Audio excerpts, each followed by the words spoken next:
السلام عليكم ورحمة الله وبركاته. حمدا لمن خلق الإنسان وعلمه البيان، والصلاة والسلام على رسول الله وعلى آله حزب الله وأصحابه جند الله، وبعد. وقد قال الله تعالى في القرآن العظيم والفرقان المجيد: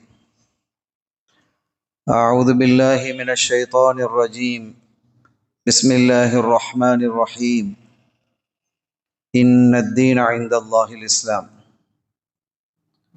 قل إن كنتم تحبون الله فاتبعوني يحببكم الله ويغفر لكم ذنوبكم والله غفور رحيم. சங்கைக்குரிய அல்லாஹுவின் நல்லடியார்களே, எல்லாம் வல்ல அல்லாஹுவின் பேரருளும் நபிகள் நாயகம் ஸல்லல்லாஹு அலைஹி வஸல்லம் அவர்களது நல்லாசியும் நம் அத்தனை பேர் மீதும் நிலவுமாக.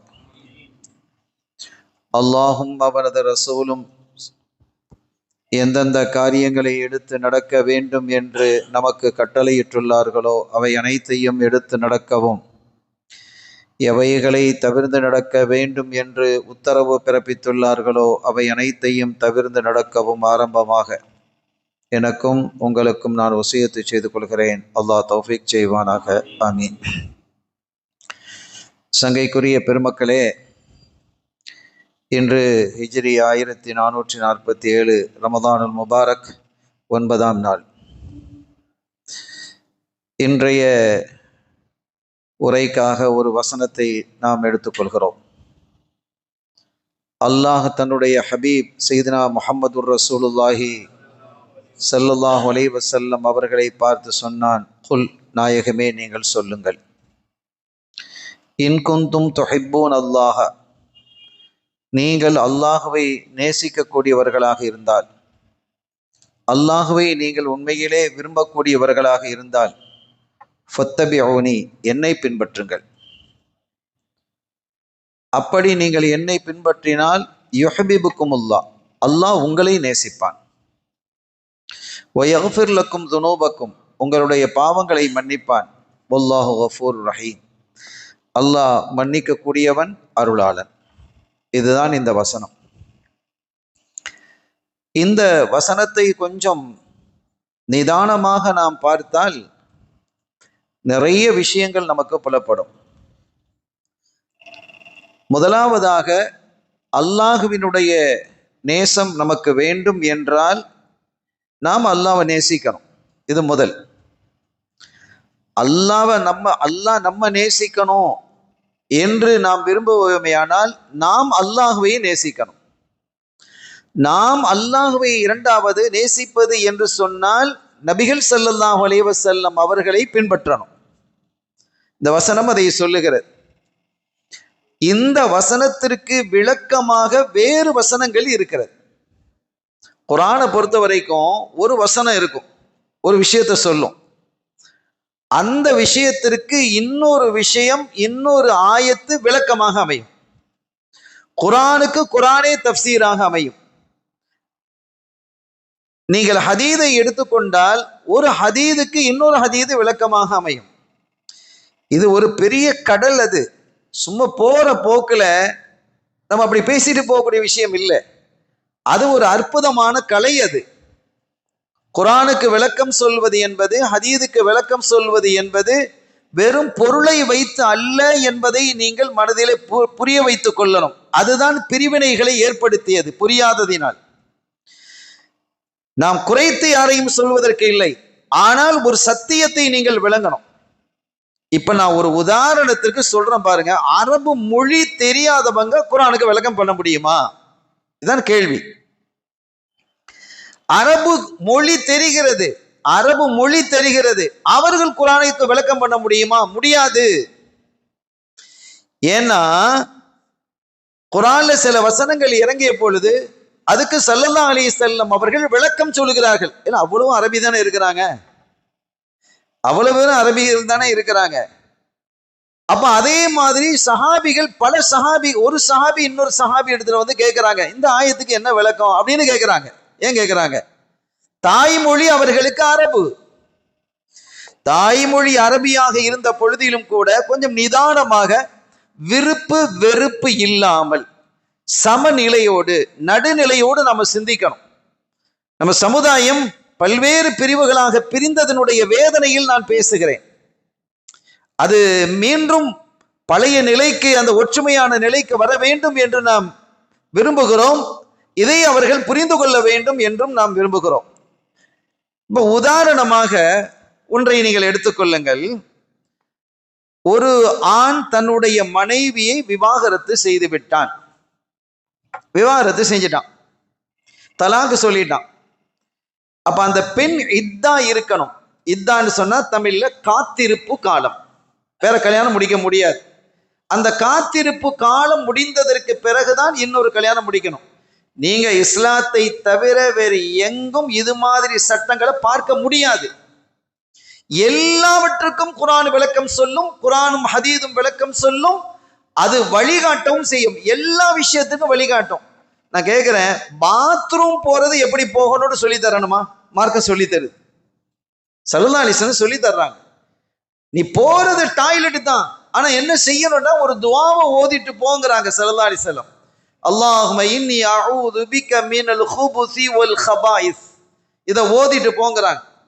ஓதிட்டு என்ன போகணும்? செருப்பு அணிந்து போங்கறாங்க. இடது காலை முன்வைத்து போங்கறாங்க.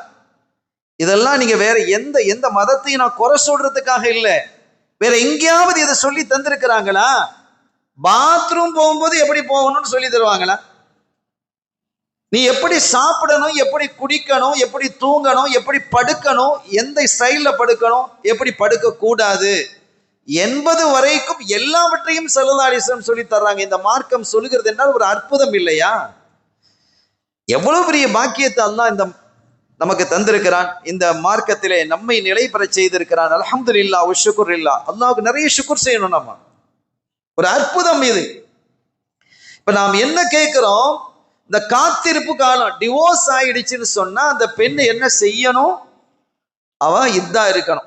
இத்தாண்டா காத்திருப்பு காலம். எவ்வளவு காலம் இருக்கணும்? இவன் பிரச்சனை வருது.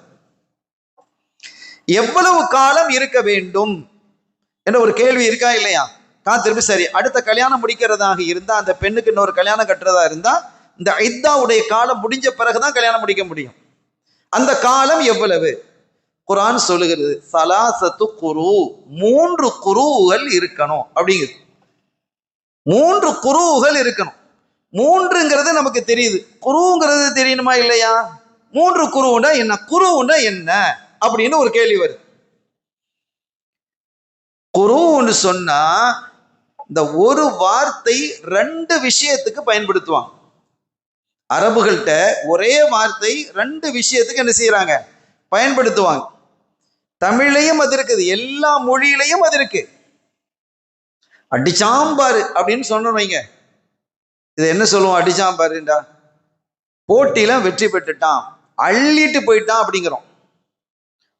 அள்ளிட்டு போயிட்டான் அப்படின்னு நம்ம நடைமுறை பாஷையில சொல்றோமா இல்லையா? அள்ளிட்டு போறதுக்கு தண்ணியா அல்லது காசு அள்ளிட்டு போறானா? வெற்றி அடைந்து விட்டான் என்பதற்கு இந்த வார்த்தையை நாம் சொல்கிறோம். இதெல்லாம் இயல்பான ஒன்று. அதே மாதிரி அரபுகள் இடத்திலே இந்த குரு என்பதை 2க்கு சொல்லுவாங்க, 2 விஷயத்துக்கு சொல்லுவாங்க. 2 விஷயத்துக்கு சொன்னாலும் பரவாயில்ல, 3 விஷயத்துக்கு சொன்னாலும் பரவாயில்ல. ஆனா இங்க என்னன்னு கேட்டா எதிர்மறையான 2க்கு சொல்றாங்க. இதான் பிரச்சனை. இப்போ உதாரணமா வடக்கு அப்படின்னு சொல்றான், நேரு அதுக்கு ஆப்போசிட் தெற்கு தானே. அப்போ வடக்கு தெற்குங்கிறது ஆப்போசிட். அதே மாதிரி மென்சஸ் பீரியட்ல இருக்கக்கூடியதை குரு என்று சொல்வார்கள் அரபுகள். பீரியட்ல இருக்கக்கூடியவர்கள் மென்சஸ் ஏற்பட்டால், மாதவிடாய் தமிழ்ல சொல்றோம், அது ஏற்பட்டால் அதற்கு குரு என்று சொல்வோம். அரபுகள் சொல்வார்கள் குரு என்று. இதே அரபுகள் என்ன செய்வாங்கன்னா, மென்சஸ் ஏற்படாம துப்புரவா இருக்கிறாங்களே, கிளியரா இருக்கிறாங்களே, அதுக்கும் குருன்னு சொல்லுவாங்க. அதுவா இதுவா? இப்ப என்ன செய்ய, அல்லாஹ் குருன்னு முடிச்சுட்டான். நீ எதையும் எடுத்துக்கொள், இந்த 2ல நீ எதையும் எடுத்துக்கிடலாம் தானே அர்த்தம். அப்ப 2 மதுஹப் வந்துருதா இல்லையா? நாம யோசிக்கணும். இந்த குரு என்பதற்கு என்ன பொருள் என்றால், நீங்க லாங்குவேஜ்ல டிக்ஷனரியில போய் தேடி பார்த்தால் ரெண்டையும் அது சொல்லும். நான் சொல்லக்கூடிய விஷயங்கள் எல்லாம் ஆழமான ஆதாரபூர்வமானவைகளைத்தான் நாம் பேசுகிறோம். நல்ல நீங்களே யோசிக்க வேண்டும். அப்ப ரெண்டு விஷயம் அதுவா இதுவா என்று வரும் பொழுது இந்த ரெண்டுக்கும் இடம் தரக்கூடிய வார்த்தையாக அது இருக்கிறது. ரெண்டு பாதைகளை மார்க்கம் அங்கீகரிக்கிறது. இமாம் அபு ஹனீஃபா ரஹ்மத்துல்லாஹி அலைஹி குரு என்பதற்கு ஹைது மென்சஸ் என்று தீர்மானிக்கிறாங்க. இமாம் ஷாஃபி ரஹ்மத்துல்லாஹி அலைஹி மென்சஸ் அல்ல, துப்புரவாக இருக்கிறது என்பதை தீர்மானிக்கிறார். ரெண்டும் குர்ஆனினுடைய வழியா இல்லையா? ஹைர், குர்ஆனை இப்படி பார்க்கணும். அதுக்குத்தான் நம்ம சொல்றோம், குர்ஆனை பார்ப்பதற்கென்று ஒரு உசூல் இருக்குது. காலையில பகல் வேளையில வானிலே நட்சத்திரங்கள் இருக்கிறதா இல்லையா? இருக்குது. சூரிய வெளியில அது தெரியாது. ஆனா அதுக்குன்னு ஒரு கோப்பு இருக்குல்ல, அந்த கோப்பை வச்சு பார்த்தா அவன் பார்க்கறான் இல்லையா? டெலஸ்கோப், அந்த கோப்பு, இந்த கோப்பு எல்லாம் வச்சிருக்கிறான். அதை வைத்து பார்த்தால் நட்சத்திரம் தெரியுமா? தெரியும். அதே மாதிரி குர்ஆனை நீங்கள் பார்ப்பதற்கென்று ஒரு கோப் இருக்கிறது, அதுதான் உசூல். அந்த உசூல் இல்லாமல் நீங்கள் குர்ஆனை பார்த்தால் குர்ஆன் உங்களை வழி தவறை செய்து விடும் என்று யுதில்லு பிஹி மையஷா வயஹ்தி பிஹி மையஷா. குர்ஆனை கொண்டு அல்லாஹ் சிலரை வழி தவற செய்கிறான், சிலரை வழி பெற செய்கிறான்.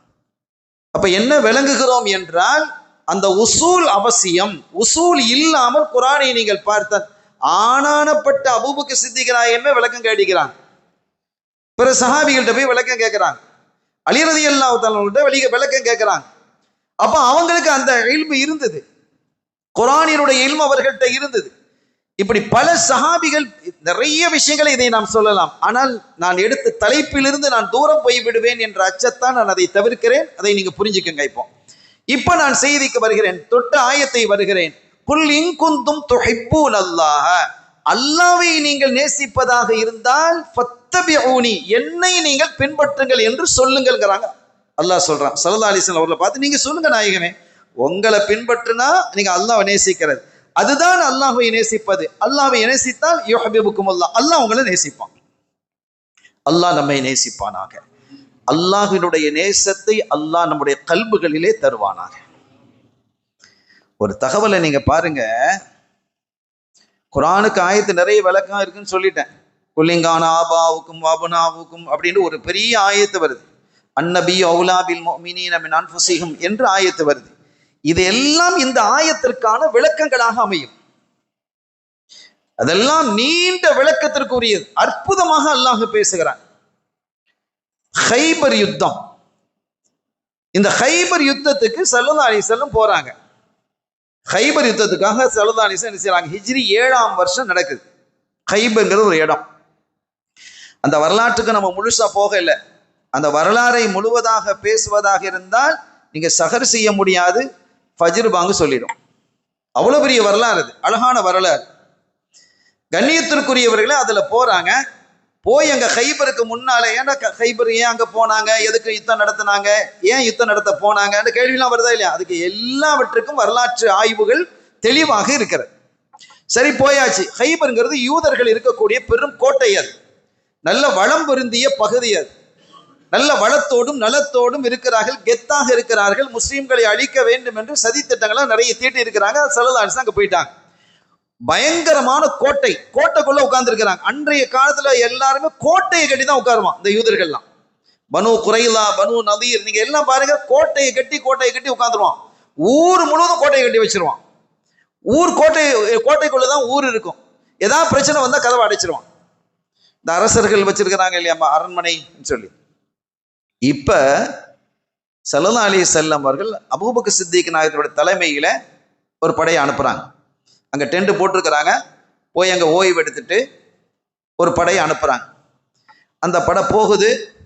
ஆனா பெருசா சண்டையெல்லாம் போட முடியல, கோட்டையை தகர்க்க முடியல, உடைக்க முடியல. கோட்டைக்கு இருந்து வெளியில வந்தாலும் கூட அந்த சண்டை ஒரு வெற்றி தோல்வி இல்லாம அது முடிஞ்சிருது, வந்துட்டாங்க. அதற்கு பிறகு உமர் ரலியல்லாஹு தஆலா அவர்களை அனுப்புறாங்க. அவங்களும் அதே மாதிரிதான் நடந்துருச்சு. இப்படி சில நாட்கள் போகுது. இந்த ஹைபரை, இந்த கோட்டையை கைப்பற்ற முடியாதோ என்ற எண்ணம் வந்தது. ஏன்னா அது வலுவான கோட்டை. கோட்டைக்குள்ள எவ்வளவு நாள் தான் உட்காந்துட்டு இருப்பான் நம்ம கேட்கலாம் இல்லையா? தேவையான தண்ணீர் உள்ளே இருக்கிறது, தேவையான உணவு இருக்கிறது. எந்த அளவுக்கு என்றால் 1 வருஷத்துக்கு தேவையான உணவும் தண்ணி இருக்குது.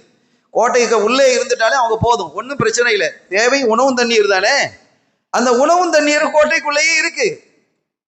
அவன் அவ்வளவு புத்திசாலித்தனமா செஞ்சு வச்சிருக்கான் வேலைகள்லாம், அவனுக்கு தெரியும்.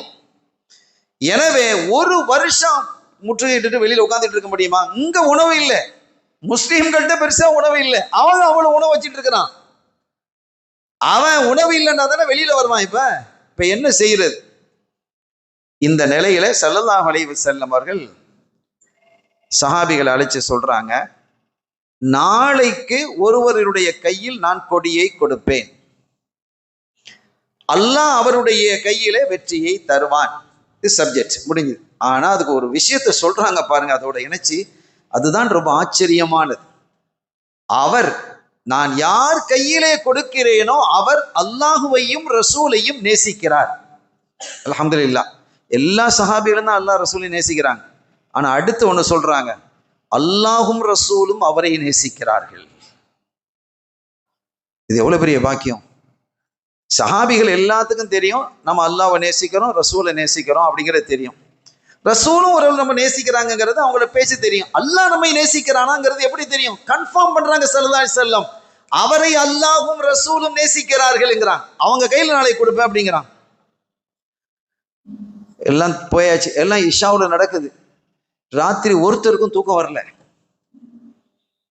அந்த பாக்கியம் எனக்கு கிடைக்க வேண்டும் என்று ஒவ்வொருத்தரும் விரும்பினாங்க. தலைமைக்கு ஆசைப்படக்கூடியவர்கள் அல்ல அவர்கள்.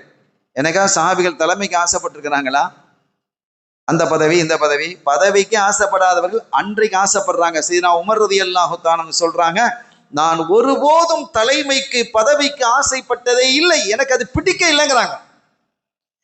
ஆனால் அன்றைய தினம் நான் ஆசைப்பட்டேன்ங்கிறாங்க. ஏன்னா அல்லாஹ் ரசூல் என்ன நேசிக்கிறாங்களே, அந்த வாய்ப்பு எனக்கு கிடைக்கணும் அப்படின்ட்டு எல்லாரும் உட்கார்ந்து ராத்திரி ஃபுல்லா உட்கார்ந்து தொழுகையில அல்லாஹ் யா அல்லாஹ் யா அல்லாஹ்னு எல்லாரும் அவ்வளவு பேரும் அதிலேயே இருக்கிறாங்க, மூழ்கிட்டாங்க. அல்லாஹ் விட்டு அப்படியே ஃபனாவாயி போய் அல்லாஹ் அந்த பொறுப்பை என் கையில தான்னு கேட்கிறாங்க.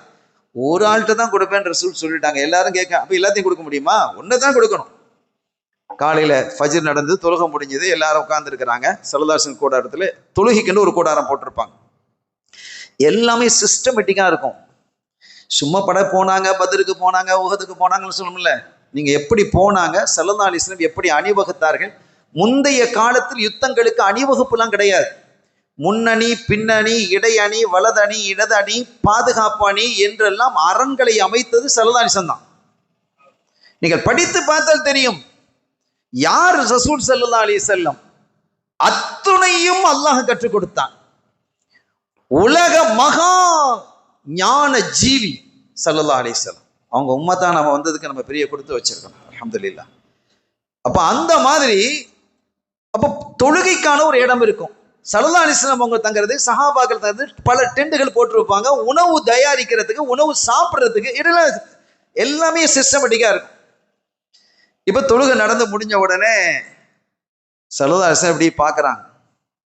எல்லாம் பரபரப்பா இருக்காங்க, டென்ஷன், அவ்வளவு பேருக்கும் டென்ஷனா இருக்கிறாங்க. சில சஹாபிகள் என்ன செஞ்சாங்க தெரியுமா? நெருக்கி முன்னால வந்து உட்காந்துக்கிட்டாங்க.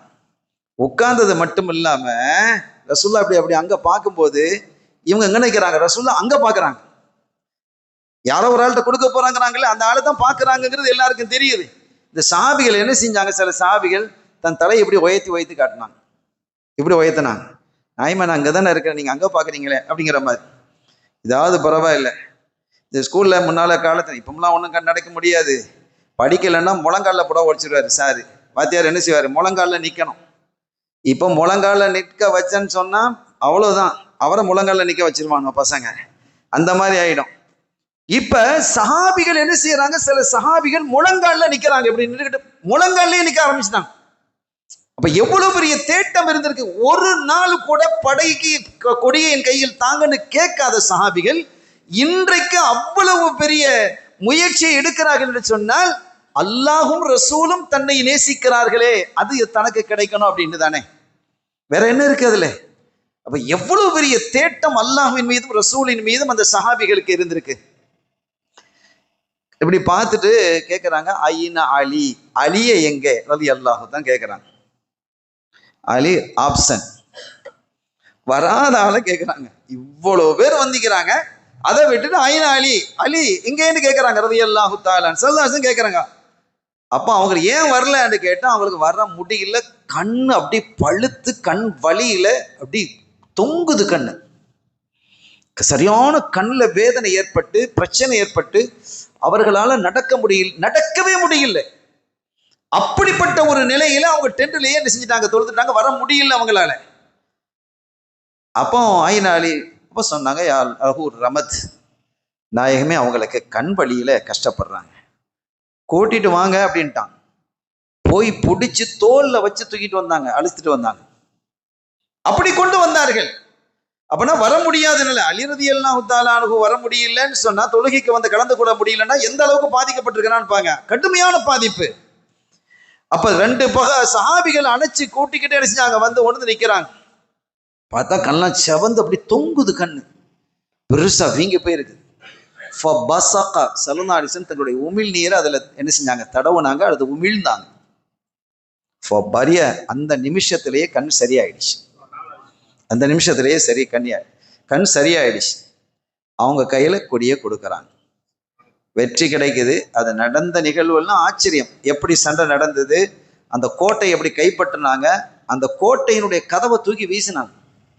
அப்படி தூக்கி வீசிட்டாங்க கதவை. திருப்பி வெற்றி பெற்ற பிறகு அந்த கோட்டை கதவை மாட்டணுமா இல்லையா?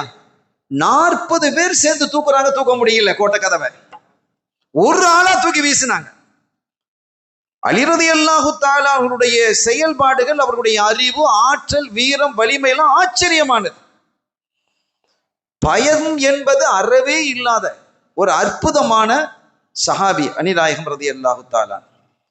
நான் சொல்ல வந்த செய்தி என்னவென்றால், அல்லாஹ் தன்னை நேசிக்கணும், அவனுடைய திருத்தூதர் தன்னை நேசிக்கணும் என்பதில் எவ்வளவு கண்ணும் கருத்துமாக இந்த பெருமக்கள் இருந்திருக்கிறாங்க. எல்லா நபிமார்களையும் அந்தந்த உம்மத்துக்கள் பின்பற்ற வேண்டும் என்றான் அல்லாஹ். இப்ராஹிம் நபியை அந்த கௌம் பின்பற்றணும், மூசா நபியை அந்த கௌம் பின்பற்றணும் அல்லாஹ் சொல்றான், பின்பற்றணும். ஆனா ஸல்லல்லாஹு அலைஹி வஸல்லம் மட்டும் அப்படி சொல்லல, நேசித்து பின்பற்றணுங்கிறான். நேசிக்கணும்னா நீங்க அவங்கள நேசிக்கணும், அவர்களை உங்களுடைய விருப்பம், உங்களுடைய உயிரை விட நேசிக்கணும் அப்படிங்கிறான் குர்ஆன்ல, சூரத்துல் அஹ்ஸாப்ல.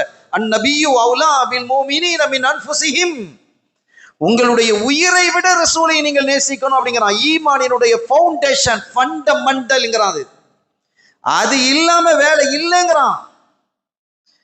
அதை ரசூலும் தெளிவுபடுத்துகிறார்கள். புகாரி சொல்லுகிறது, லா யுமினு அஹதுக்கும் ஹத்தா அகூன அஹப்ப இலைஹி மின் வாலிதிஹி வ வலதிஹி வன்னாசி அஜ்மாயின்.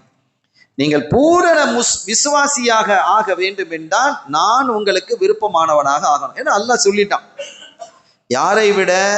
பெற்றோரை விட, நீங்கள் பெற்ற பிள்ளைகளை விட, நீங்க உங்களோட ஃப்ரெண்ட்ஸ், அவன் இவன் எல்லாத்தையும் விட, எல்லாரையும் விட நான் தான் உங்களுக்கு முதன்மையானவனாக இருக்கணும் அப்படிங்கிறான். ஸல்லல்லாஹு அலைஹி வஸல்லம் அவர்களுடைய அந்த படை இருக்கிறதே ஆச்சரியமானது. படைக்கு அரபில மாஸ்கர்னு பேர், மாஸ்கருர் ரசூல்.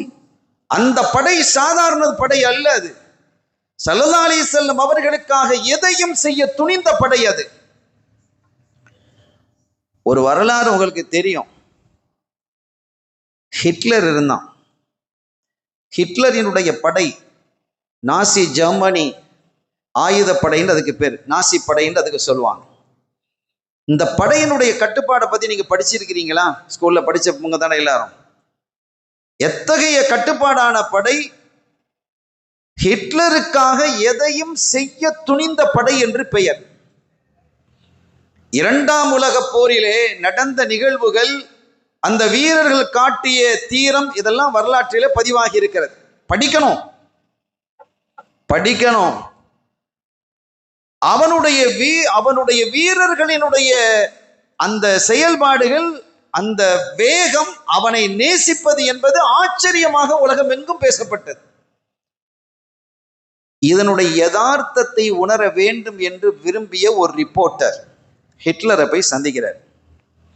ஹிட்லர் எங்க இருக்காரு தெரியுமா? அப்போ கடல்ல கப்பல்ல இருக்கிறார், ஷிப்ல இருக்கிறார். பெர்மிஷன் வாங்கி ஹிட்லரை போய். ஆனா ஹிட்லர் செஞ்ச ஒரு பெரிய விஷயம் என்னன்னா, இந்த யூதர்கள்லாம் வச்சு வெளுத்தான். இன்னைக்கு தெரியுதுல்ல, நான் கொஞ்சம் பேரை விட்டுட்டு போறேன், என்ன கொடுங்கோலன்னு நீங்க சொல்றீங்க, கொஞ்சம் பேரை விட்டுட்டு போறேன், அதுக்கு பிறகு உங்களுக்கு தெரியும், அட ஏண்டா இவன் விட்டு வச்சான் இவனை, கொத்து கொத்தாக கொலை செய்தான். இன்னைக்கு குழந்தைகளை கொலை செய்து கொண்டிருக்கிறான். ஃபைல் ஸ்டீஃபனுடைய இதுகள்லாம் உங்களுக்கு தெரியும் தானே, எல்லாம் அவனுடைய திட்டம். யாரெல்லாம் மாற்றாங்கிறது பாத்தீங்களா இல்லையா? எவ்வளவு கேவலமாக இருக்கிறது, யாரையெல்லாம் நம்ம தலைவராக நினைக்கிறது, எவ்வளவு அசிங்கம். அருமையானவர்களே, அப்போ ஹிட்லரை சந்திக்கிறதுக்கு நிருபர் போறாரு, கப்பல்ல போய் சந்திக்கிறார், நடுக்கடல். அதெல்லாம் அவன் அதெல்லாம் விரும்புவான், அவனுடைய ஸ்டைல் அது.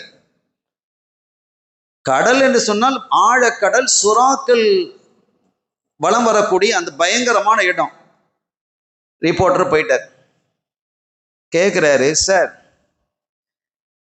உங்களுடைய படை வீரர்கள் உங்கள் மீது உயிரையே வைத்திருக்கிறார்களாமே, ஏன் உனக்கு சந்தேகமா அப்படின்னு கேட்குறான். உனக்கு சந்தேகமா, உனக்கு ப்ரூஃப் பண்ணவா? கப்பலை சுற்றி வீரர்கள் நிற்கிறாங்க, எல்லாம் துப்பாக்கி வச்சுக்கிட்டு நிற்கிறான். இங்க வா அப்படின்னு ஒருத்தனை கூப்பிடுறான்.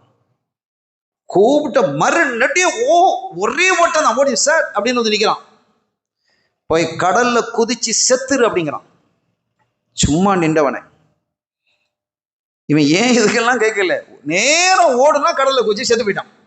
செத்தாச்சு, அங்க கீழே விழுந்தா சும்மாவா, பயங்கர சுறாக்கள் இருக்கு, பின்னி எடுத்துரும், பிச்சிடுச்சு, ரத்த சதைகள் மிதக்குது. இவன் ஏன்டா அந்த கேள்வியை கேட்டவனு இருக்கிறான். என்ன சார் இன்னும் உனக்கு நம்பிக்கை இல்லையா? இந்த பக்கத்தை ஒருத்தன் கூப்பிடாய், வாங்க. ஒரு ஓட்டம் தான் வந்தான், போய் கடலில் குதித்து இறந்து விடுன்னா, போய் குதித்து அவன் செத்துட்டான்.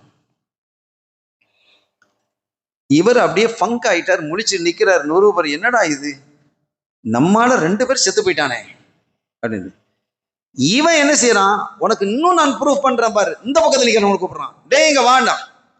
அவன் நேரம் அவன் பார்த்துக்கிட்டு தானே இருக்கிறான், நம்ம உயிர் போகுதுங்கிறது அவனுக்கு தெரியுது. அப்ப எந்த அளவுக்கு நேசிக்கிறாங்கிறது இருக்கா இல்லையா? அவன் சொன்ன உடனே ஏன் எதுக்குன்னு கேட்காம போய் விழுறானே. இந்த 3வது நபரும் கிட்ட வந்தான், போய் இறந்துடு, போய் குதி என்று சொன்னதும் ஓடுறான். நிருபர் என்ன செஞ்சிட்டாரு, அலாட்சாவி ஒரே ஓட்டமா அவனுக்கு பின்னால ஓடினாரு. அவன் குதிக்கும் போது சட்டை அப்படி பிடிச்சுக்கிட்டார், நில்லுடா. இவங்க இருக்கிறான், அவன் அந்த கடை அந்த எண்டில் இருக்கிறான், அப்படி பிடிச்சு நிறுத்தி கேட்கிறான்னு, உனக்கு பைத்தியமா, உனக்கு பைத்தியமாடா, நீ எதுக்குடா சாகுறா, நீ எதுக்கு சாகணும், நான் ஏன் சாகணும், என்ன பிழை செய்தேன் என்று உன் தலைவன் கேட்க மாட்டியா நீ? நிருபர் கேட்கிறான். அவன் முடிவுக்கு வந்துட்டான், நம்ம செத்தாலும் பரவாயில்ல, கேட்டுருவோம், அநியாயமா நம்மளால 2 பேர் 2 உயிர் போயிடுச்சு, இவனை காப்பாற்றணும்னு வர்றான். அப்ப அவன் சொன்ன பதிலு, நான் கேட்டாலும் கேட்காவிட்டாலும் நான் செத்து போவேன், நான் கேட்டா அங்கேயே சுட்டுருவான் என்ன, நான் கேட்டா அங்கேயே சுத்துருவான், நான் எப்போது அவன் என்னை அழைத்தானோ அப்போதே என்னுடைய சாவு உறுதி செய்யப்பட்டு விட்டது, ஆகவே இவனிடத்தில் பணி செய்வதை விட நான் செத்து போவது மேலானது. அப்ப இந்த அன்பு என்னங்கிறத விளங்கிக்கிட்டீங்களா? அடக்குமுறையில் தான் அது இருந்ததே அன்றி, அதை வரலாற்று ஆசிரியர்கள் எழுதுறாங்க, அது உண்மை அன்பு அல்ல, அச்சத்தினால் உள்ளது, அச்சத்தினால் உள்ளது. அதற்கு ஒரு உதாரணம் சொல்றதாக இருந்தா, இந்த இந்தியாவினுடைய மீடியாஸ் சத்தியத்தை வெளியிட முடியாது, சத்தியம் வெளியிட்டா கடலை விழுந்துட வேண்டியதான், சுறாக்கு தான். அப்படி ஒரு சூழல் இந்த நாட்டில் இருக்கா இல்லையா? அருமையான பெருமக்களே, இப்படி ஒரு நிலை, இதை நீங்க ஒரு கவனத்துல வச்சுக்கங்க. கவனத்தில் வச்சுக்கிட்டீங்களா? இப்ப இன்னொரு செய்தியை நான் சொல்றேன், ஸல்லல்லாஹு அலைஹி வஸல்லம் விஷயத்துக்கு வரும். தல்ஹத் இப்னு பரா ரலியல்லாஹு தஆலா, ஒரு சஹாபின்னா பெரிய வயசுல, இந்த மாதிரி புள்ள, இந்த வயசு தான், 12-13 வயசு. ஸல்லல்லாஹு அலைஹி வஸல்லம் அவர்களை பார்க்கறதுக்கு வர்றாங்க. இந்த தல்ஹத் இப்னு பரா வாராங்க, சின்ன வயசு. வந்து ஸல்லல்லாஹு அலைஹி வஸல்லம் கேட்கிறாங்க, யா ரசூலல்லாஹ் முர்லி பிமா அஹ்பப்த, நாயகமே நீங்க ஏதாவது எனக்கு ஒரு வேலை தாங்களேன், செய்யணும்னு ஆசையா இருக்கு. என்ன ஒரு ஆசை பாருங்க, எனக்கு ஏதாவது வேலை தாங்க, முர்லி பிமா அஹ்பப்த, உங்களுக்கு என்ன பிரியமோ அதை எனக்கு தரணும், நான் செய்யணும். அப்ப அந்த பிள்ளைகள் எப்படி வார்த்தெடுக்கப்பட்டிருக்கிறாங்கன்னு பாருங்க, அவங்களா வந்து கேட்கிறாங்க. ஸல்லல்லாஹு அலைஹி வஸல்லம் கேட்டாங்க, தல்ஹா நான் எதை சொன்னாலும் செஞ்சிருவேன் நீ, இப்போ பிள்ளைகளோடு அங்கே விளையாடுவாங்க. எதை சொன்னாலும் செஞ்சிருவியா? செய்வேன் நாயகமே. செஞ்சிடணும். ஏன் எல்லாம் கேட்கக்கூடாது? அதெல்லாம் கேட்க மாட்டேன், செஞ்சிருவேன். இதெல்லாம் அந்த அந்த ஹதீதுடைய போங்குகளை தெரியுது. சரி போ, ஊக்குத்துல் அபாக்க, உங்க அத்தாவை போய் வெட்டிரு. அத்தாவை வெட்டவா? ஏன் நாயகமே, அவர் என்ன பண்ணாரு? ஒரு வேலை தாங்கன்னு கேட்டா அது பெரிய கஷ்டமான வேலை. அங்க போயிட்டு வா, அங்க போயிட்டு வா, கள்ள தூக்கிட்டு வா, அதை தூக்கிட்டு வா, இது இப்படி சொன்னா பரவாயில்லை நாயகமே. அத்தாவை போய் வெட்ட சொல்றீங்களே, இது வேலைன்னு சொன்னா இதையா சொல்றது அப்படின்லாம் அவர் கேட்கல. ஒரு ஓட்டம். அது கேட்கறதுக்கு நாமல்ல கேட்போம், அது சஹாபியில ஓடுறாங்க. தலஹாங்க வாங்க கூப்பிட்டாங்க. நாயகமே எங்க போறீங்க? எங்க அத்தாவை வெட்டுறதுக்கு. நாமும் சொன்னாங்க, அந்த குடும்பங்கள் உறவுகளை முறிப்பதற்கு, வெட்டுவதற்கு, குத்துவதற்கெல்லாம் நான் அனுப்பப்படவில்லை. விளங்கிச்சா? உட்காருங்க. ஏன் இதை சொன்னார்கள் என்றால், என் சஹாபி எப்படிப்பட்டவர்கள் என்பதை நாம் புரிந்து கொள்ள வேண்டும் என்பதற்காக. என் தோழர்கள். அதனால தான் ஆமீனு கமா ஆமனன்னாஸ் குர்ஆன் சொல்லுது, சஹாபிகள் ஈமான் கொண்ட மாதிரி நீங்கள் ஈமான் கொள்ளுங்கன்னு அல்லாஹ் சொல்றான். அது லேசான ஈமான் இல்லை சகோதரர்களே. கமா ஆமனன்னாஸ், அந்த அன்னாஸுக்கு என்பதற்கு சஹாபிகள் எழுதுறாங்க. சஹாபிகள் ஈமான் கொண்ட மாதிரி நீங்க கொல்லணும் அப்படிங்கிறாங்க. இப்ப தலஹத்துல் பரா சின்ன புள்ள தானே, எப்படி இருக்குது நீங்க பாத்தீங்களா இல்லையா? ஒரு சபையில வளமையா வரக்கூடிய ஆளு 3 நாளா வரலன்னா ரசூல் கேட்டுருவாங்க. நீங்க எத்தனை பேர் இருந்தாலும் சரிதான், ஸ்கேன் ஆயிடும் ஸல்லல்லாஹு அலைஹி வஸல்லம். ஆச்சரியமான விஷயம். அது 1000 பேர் இருந்தாலும் சரி, 10,000 பேர் இருந்தாலும் சரி, அப்படி ஒரு பார்வை உடனே ஸ்கேன் ஆயிடும். ஸல்லல்லாஹு அலைஹி வஸல்லம் அவங்களுடைய பார்வை அத்தது. அவங்களுடைய பார்வையை பத்தி அல்லாஹ் சொல்லுகிறான், அவர்களுடைய முதுகை பற்றி சொல்லுகிறான், அவர்களுடைய கையை பற்றி குர்ஆன் பேசுகிறது. இதெல்லாம் தனித்தனி செய்திகள், அற்புதம். அது என் ஹபீபை நீங்க சாதாரணமாக நினைத்துக் கொண்டு விட்டீர்களா? அவங்களுடைய மகத்துவம் என்னன்னு உங்களுக்கு தெரியுமா? அல்லாஹ் குர்ஆன் நிறைய சொல்றான், எக்கச்சக்கமா சொல்றான், ரொம்ப ஆச்சரியமாக இருக்கும். ஆனா அதெல்லாம் விரிக்கிறதுக்கு நேரம் இல்லை.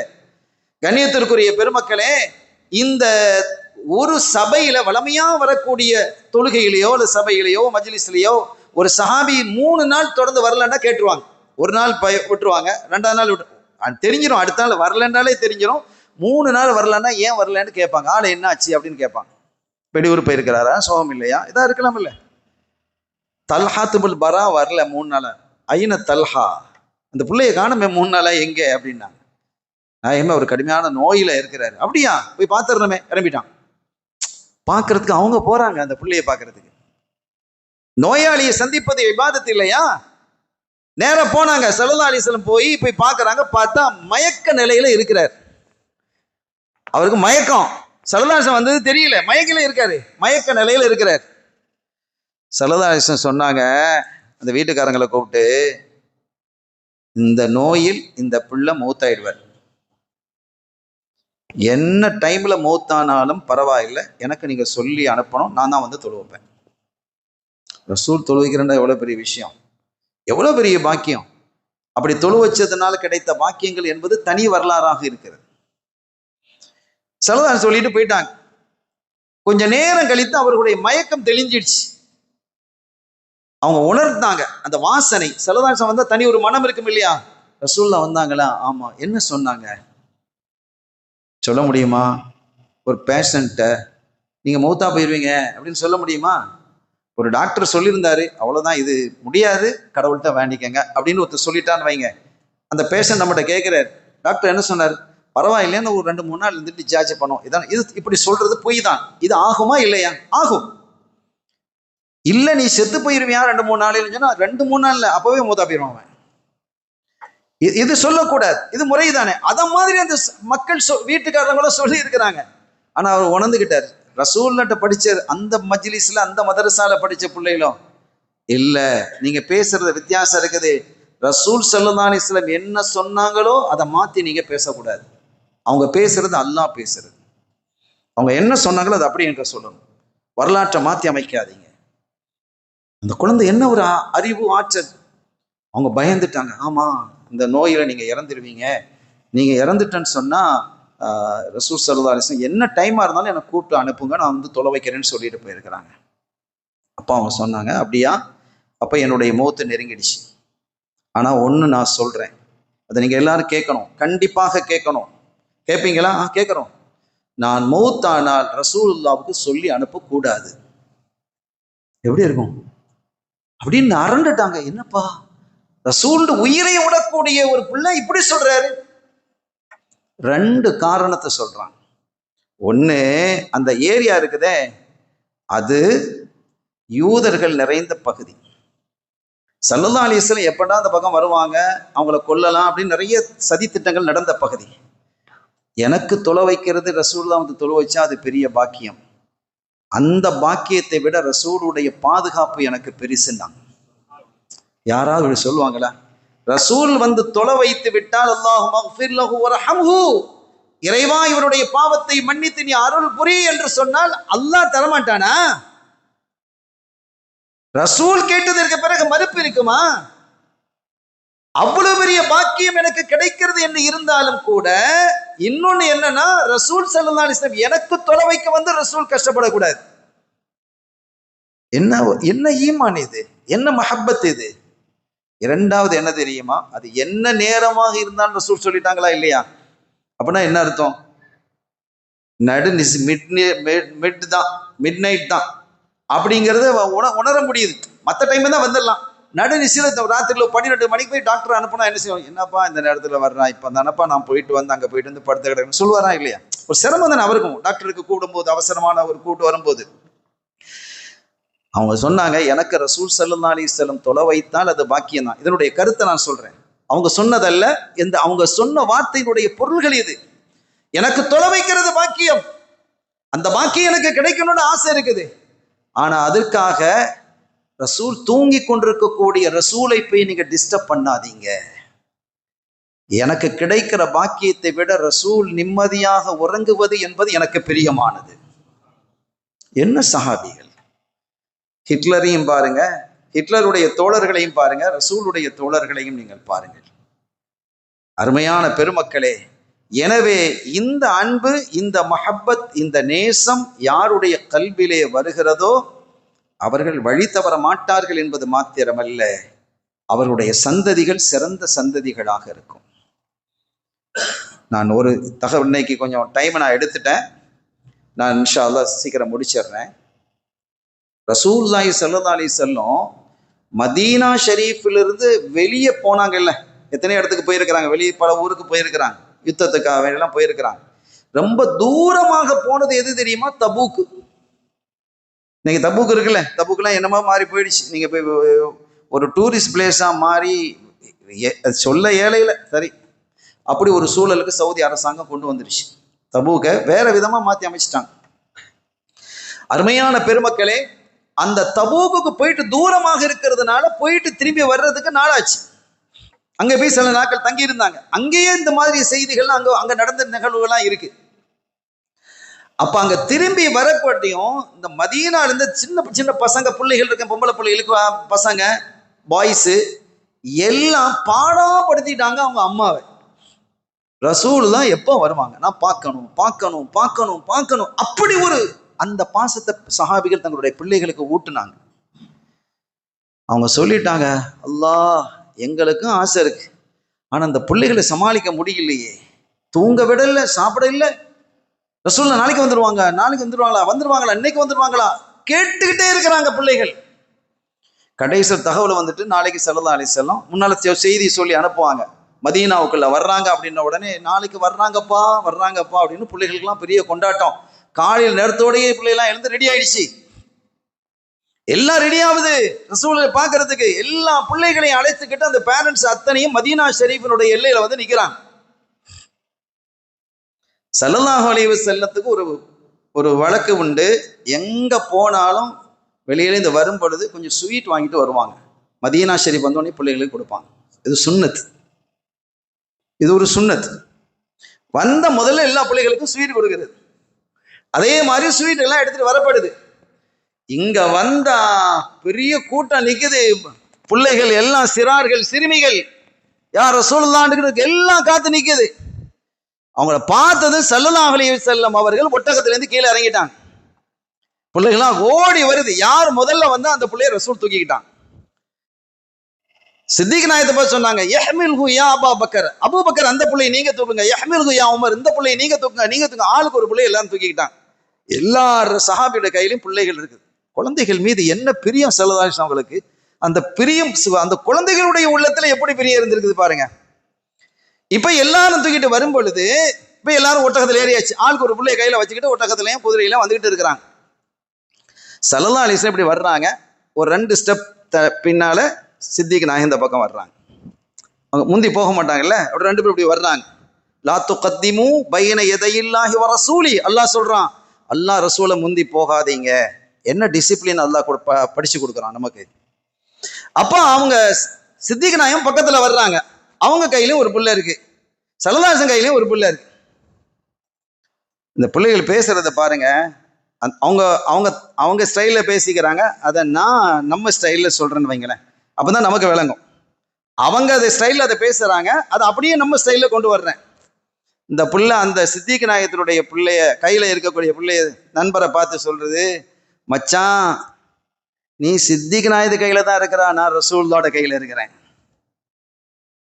எவ்வளவு பிரியம் என்பதை நீங்கள் பாருங்கள்.